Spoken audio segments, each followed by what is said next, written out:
é dia de tristeza, para nós é dia de alegria. Glória a Deus, glória a Deus. É, junto com nossos amados irmãos, estou eu aqui, para também comemorar aqui a apresentação do servo de Deus, a unção de pastorado. É uma responsabilidade muito grande, porque Deus deu a igreja, não foi a igreja, foi pastor, mas foi Deus deu as igrejas, profetas, evangelistas, pastores e doutores, diáconos, presbíteros, como diz Paulo escrevendo aos Efésios capítulo 4, versículo 11 a seguir. E nós temos nessa tarde maravilhosa o privilégio de poder compartilhar junto com os irmãos Chavante aqui. A minha alegria de estar junto com os irmãos é de suplicar a Ele que sempre dê a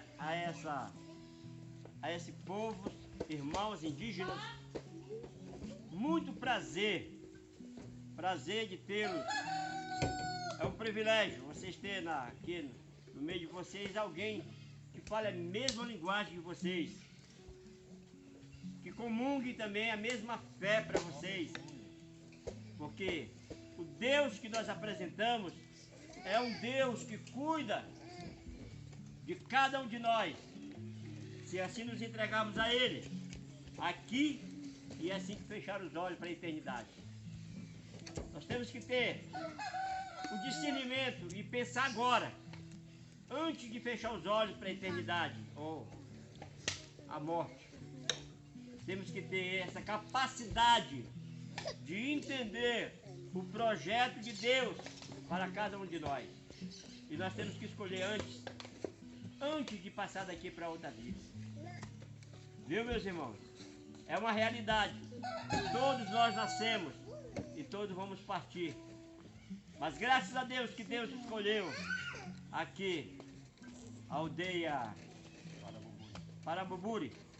É um privilégio de ter justamente alguém que os represente.